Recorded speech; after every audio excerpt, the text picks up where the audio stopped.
So Sun and Moon came out recently. And, you know, there are these things called Nuzlocke challenges that players like to do. It's you basically play with a set of rules. Mm-hmm. The most common one is if a Pokemon faints in battle, you let it go. Almost like you're taking a Fire Emblem approach to things like, oh, well, if you character loses all their HP, they die and they're dead for good in the game. People have applied that same logic to Pokemon. They call it a Nuzlocke. But there's other challenges that you can do. You can like only use a certain number of Pokemon. Like instead of using the maximum of 6, you only use 3 or 2 or 1 in some cases. Or you could only use a Magikarp. In this case, a Magikarp.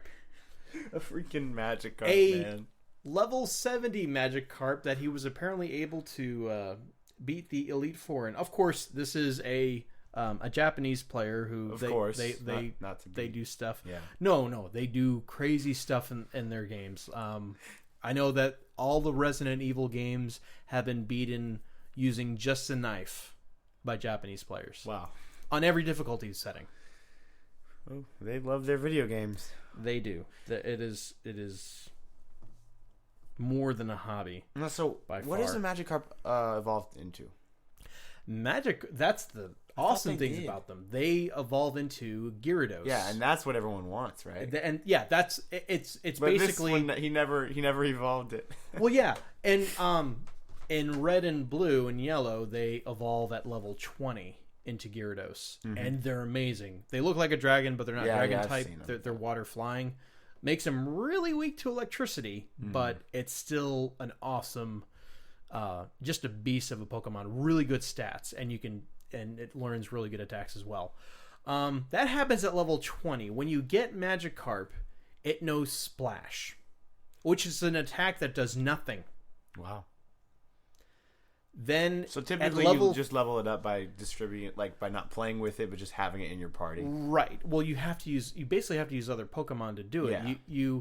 How it works is you start the battle off with Magikarp, then you immediately switch it out, win the battle with a different Pokemon, and Magikarp gets half of the experience that from the Pokemon that it did face off against for a second. Okay, yeah. So, and then when you get to level 15, it learns Tackle, a really weak move, but at least something that it can actually use to attack with. So, what kind of moves did this one have by the end of it? Well, by the end, he had it up to level 70, which is a respectable level in the game. So he kept it, of course, he kept it from evolving into Gyarados. Because that's the other thing. Every time, like once a Pokemon hits the level where it's supposed to evolve at, every time it levels up after that, it'll keep trying to evolve, and you can cancel the evolution. Yeah, it let me just read from this article that was on Destructoid here.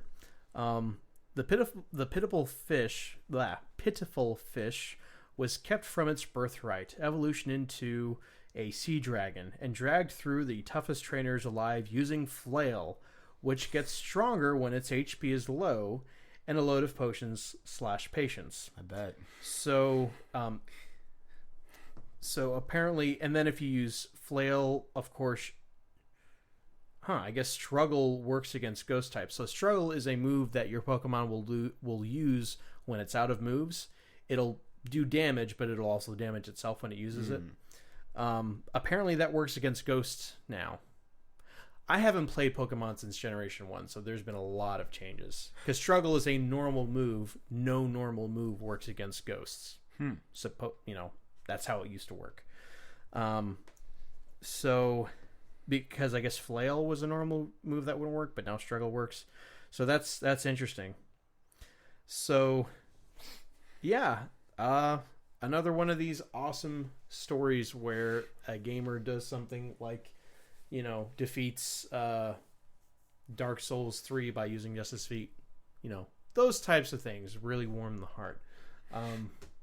And, also makes you realize I have no free time at all. Somehow these people are doing some crazy stuff. Yeah. Props, dude. Whoever you are. More power to you.